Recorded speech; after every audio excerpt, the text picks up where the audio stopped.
What's going on, guys? Andrew here with Friffy Films, and today we're going to talk about the iPhone camera. Make sure you stick around until the end because we have a few tips and tricks for the mobile filmmakers out there right now.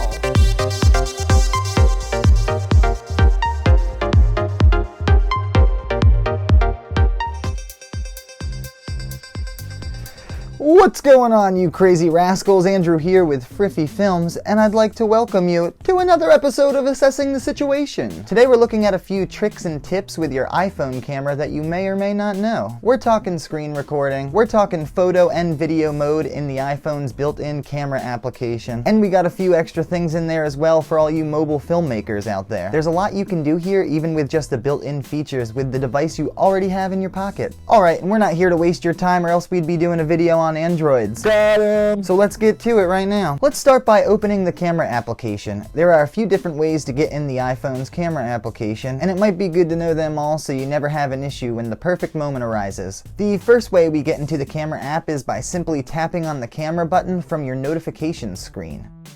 A second way to get into the camera application is by simply swiping left from the right side of your notifications screen. This is similar to what happens all the time on your mom's Tinder profile. By force touching on the camera application icon, a few different shortcut options pop up, such as selfie mode. This brings you right into selfie mode into the camera so you never skip a beat. And lastly, if you're really having an issue finding the application, you can always try the iPhone search function by swiping down from the top of the screen and typing in camera.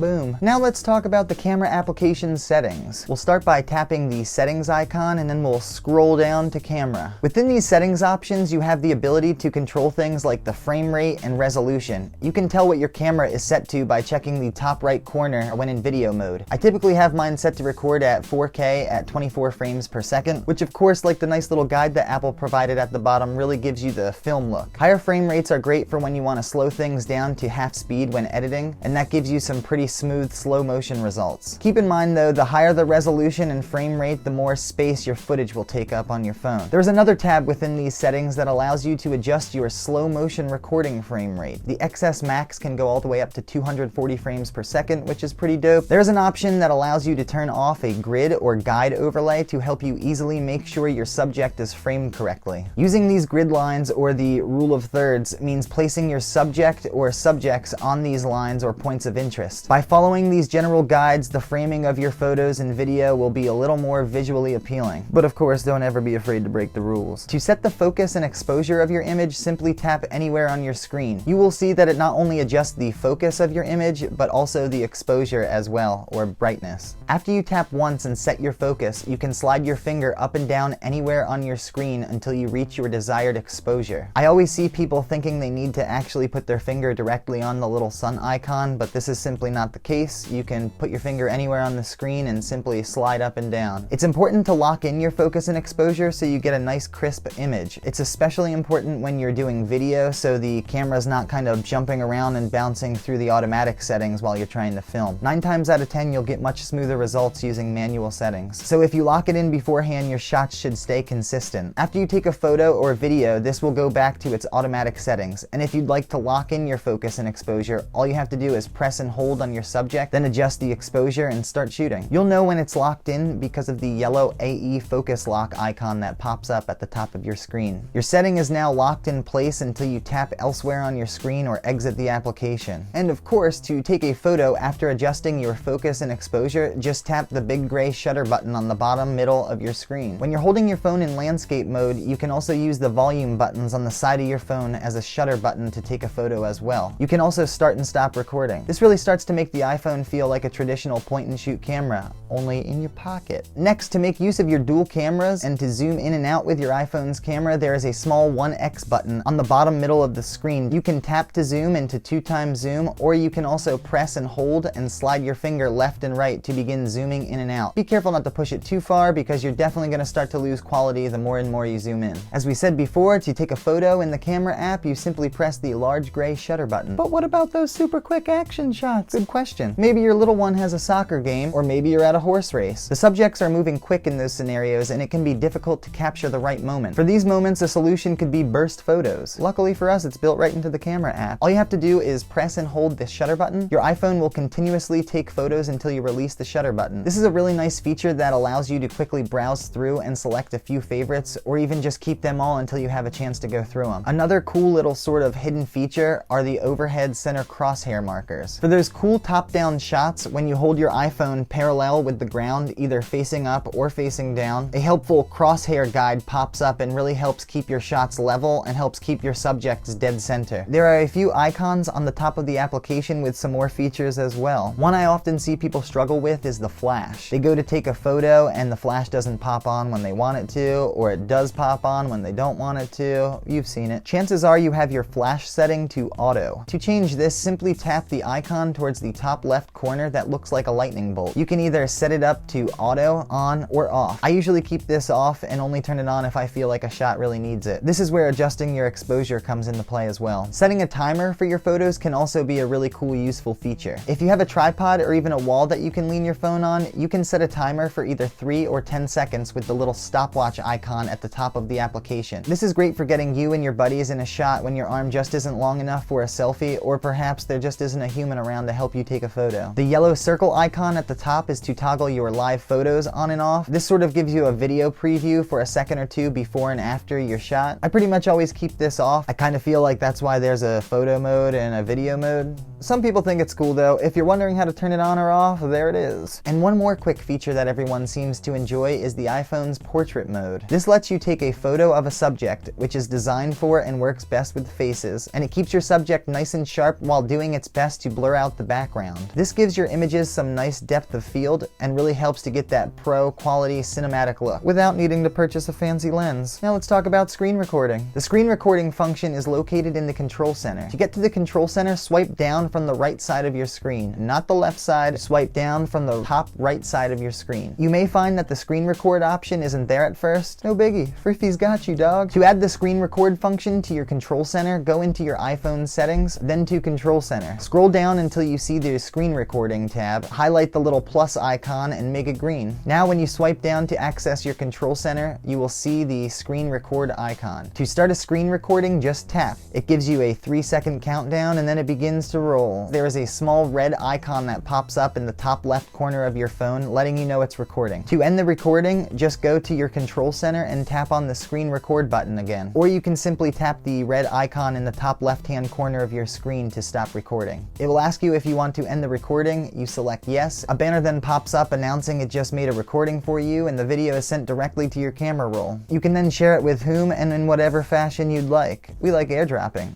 Before you start a screen recording, it's probably a good idea to put your phone in Do Not Disturb mode so you don't receive any pesky notifications while you're filming. You can either turn this on by going into Settings, Do Not Disturb, and then sliding the switch to the right, making it green. Or you can swipe from the top right of your screen again and tap the moon icon. Don't forget to turn it off when you're done. Now, we have some photos and we have some videos, but why stop there? Of course you can get super fancy with Photoshop and editing programs and all that, but maybe the phone is all you got. That shouldn't stop you from making sweet stuff, you just have to get creative. Let's start by clicking the small thumbnail in the bottom left corner to get into your camera roll. Scroll to a photo you wish to edit and press edit in the bottom of your screen. The first icon on the left is the cropping feature. You can sort of cut out or reframe your image. You can manually adjust your crop, or there are also a few ratios to choose from. You can also slide the slider underneath left and right to straighten out your image. There are of course a few standard filters to choose from in the next tab. These give your images different looks depending on what you're going for. The third icon that looks like a little knob is where it gets really interesting. Tap on the knob and this will open up a few menus of settings for light, color, and B&W, or black and white. If you start to click through and adjust some of these sliders, you can see that you can adjust your photo's brightness and saturation. And from there is a small, almost hidden menu that looks like 3 small lines. When you tap on this, it opens up further sub-menus within the settings, which you can then go into and mess with and adjust. I feel like people often overlook these settings, and they can really be used to help dial in those filters to really make it go well with your image. image. Another useful feature you might be into is taking screenshots. You basically can take a screenshot and capture an image of anything on your phone. You do this by pressing the volume up button and the power button simultaneously. Just click and squeeze and it will take a screenshot of your phone. You'll notice that it automatically pops up in the bottom left corner of your screen. Without having to actually go into your camera roll, you can long press on this and it will open up share settings. Typically that's what you want to do with a screenshot anyway, so instead of doing a couple extra steps, just long press and send it right from there. You can also mark up and draw on an image by clicking the small icon with 3 dots at the bottom of the screen. Simply tap that icon, click on Markup, and draw away. If you're ever unhappy with any of your images, you can always go back into edit mode and click on the Revert button, and it will bring your image back to its original form. And as for your videos on your iPhone, all of your iPhones come with the iMovie application, so if you're trying to adjust some settings for your video, you can do a little bit of that as well. Go into your camera roll and find a video you'd like to edit. Then tap Edit at the bottom of your screen, and then tap on the 3 little dots icon. This will allow you to open up your video in iMovie. In iMovie, you can see there are a few creative filters to choose from. You can turn on and off your audio, add music in the background. You can even add text and titles. Just something worth looking at and mentioning if you don't have proper editing software. Adobe even has a bunch of mobile applications that are sort of watered down versions of their desktop applications, but they have things like Photoshop Mix, Photoshop Fix, things like that that are really powerful and useful tools that you can use on the go. You do have to sign up for it with your email, but it's completely free and you can use them right now. No excuses. There are plenty of applications in the App Store that allow you to add the film grain or film look or different filters and things like that to your video. Just look around and get creative. If you have yourself one of those newer Apple Watches, did you know you can use your Apple Watch for an external monitor for your iPhone's camera? Next time you open up your camera application and your watch is paired with your iPhone, open up the camera application in your watch and you'll be able to see a live preview of what's coming from your iPhone. You can also use an external monitor as an external monitor with your iPhone. All you need is an HDMI to Lightning port dongle. Plug that into an HDMI cable. One end goes into your phone's Lightning port and the other end goes into an external monitor. Boom. Getting pro up in here with a cell phone. You can also use a gimbal or a stabilizer to get some really smooth footage with your cell phone. There are also some really cool mobile mounts. You can even fashion one of your own together with some PVC pipe. Another thing I recommend is to get yourself a couple of those selfie stick tops. You can kind of put your cell phone in there and put them on little tripods and things. Cell phones are super portable, so you basically want to be able to put them wherever you want, and now you got a camera wherever you want. Boom. You can also use your cell phone to actually record decent audio if you wish. Just pick yourself up a cheap lavalier microphone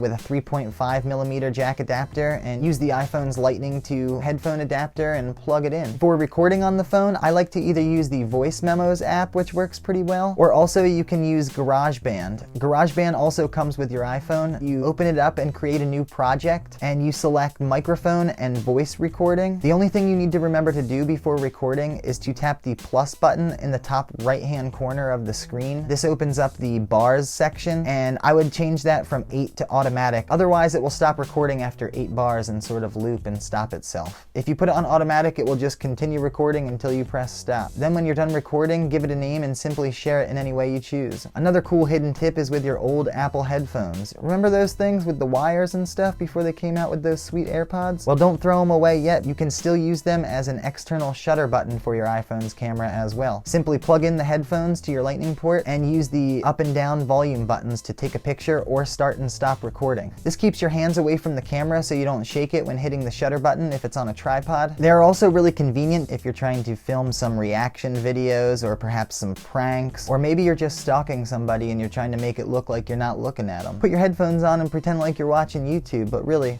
we know what you're doing, you creep.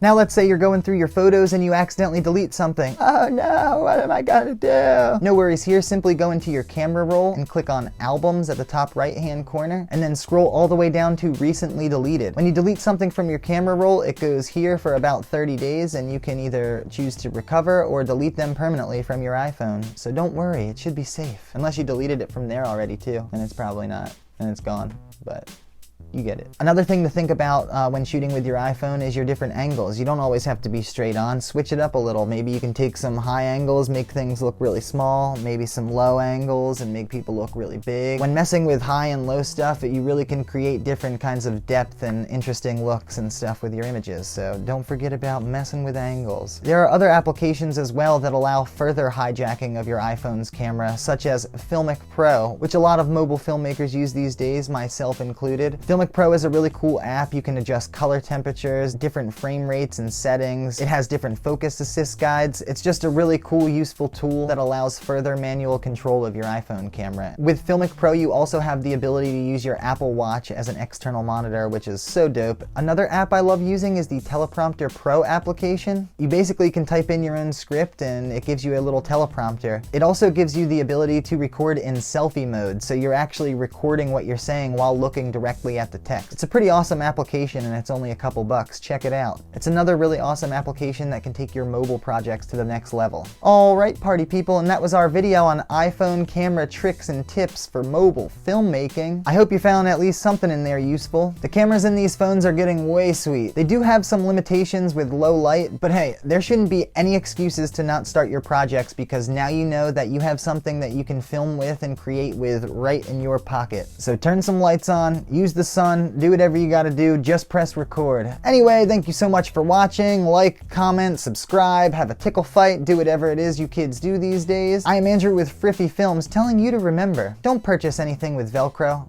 I hear it's a real ripoff. Well, see ya.